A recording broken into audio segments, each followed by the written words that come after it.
All right, today we are going to unlock a completely new way of looking at roots and radicals. I'm telling you, this is going to fundamentally upgrade your math toolkit and give you some serious computational power. So let's just dive right in.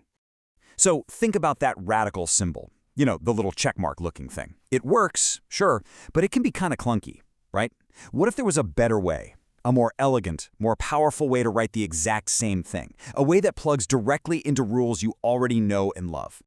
Well, here it is. An exponent, that's a fraction. It might look a little weird at first, but it's super simple. X to the power of 1 over n is just another way to write the nth root of x.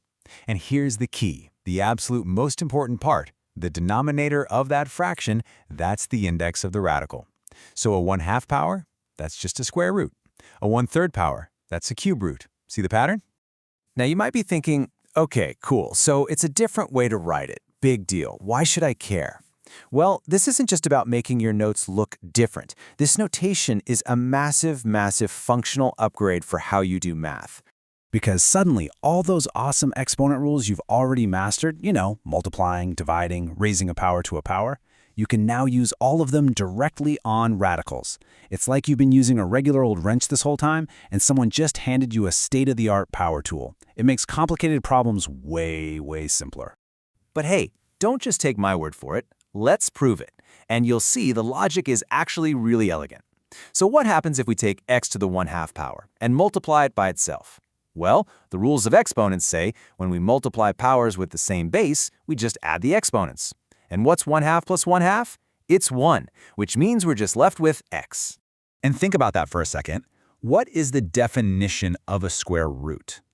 It's the number that, when you multiply it by itself, gives you the original number back.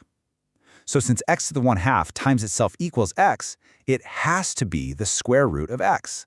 The logic is just perfect. It fits right in with what we already know. All right, theory's great, but let's put this new power tool to work, huh?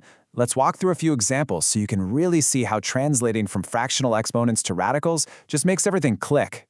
Let's start with a classic, 27 to the power of 1/3. So remember the rule.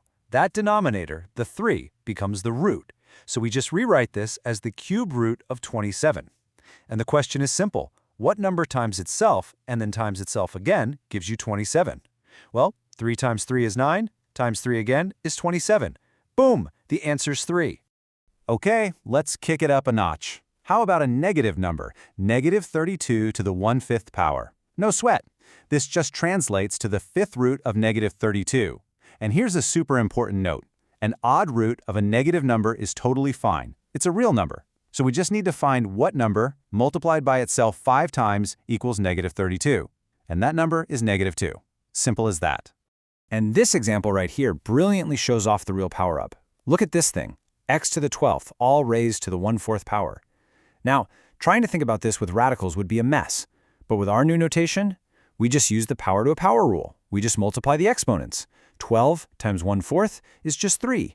So that whole complicated looking thing simplifies beautifully to just x cubed. How cool is that? Now, with any awesome new tool, there are a couple of safety warnings, right? A little user manual to make sure you're using it correctly. So let's cover the 2 most common mistakes people make so you can just sidestep them completely.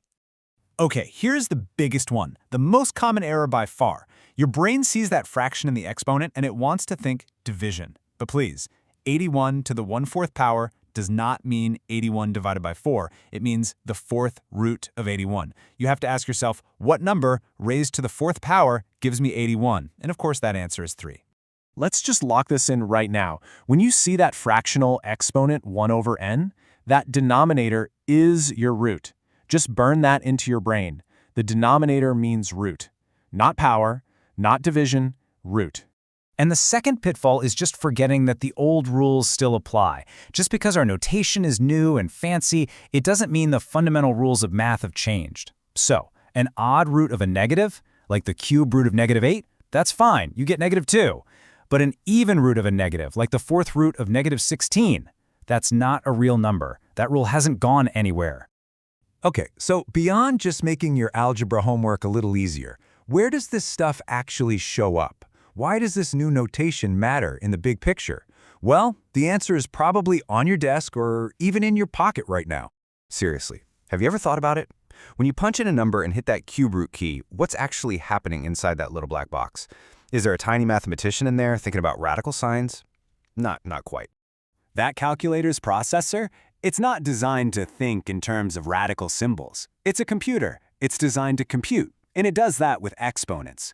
It instantly translates your request for a cube root into the language it actually understands, x to the power of 1/3. And this brings us to a really powerful idea. For computers, for scientists, for engineers, exponential notation isn't just an alternative way to write things, it is the universal language for this type of calculation.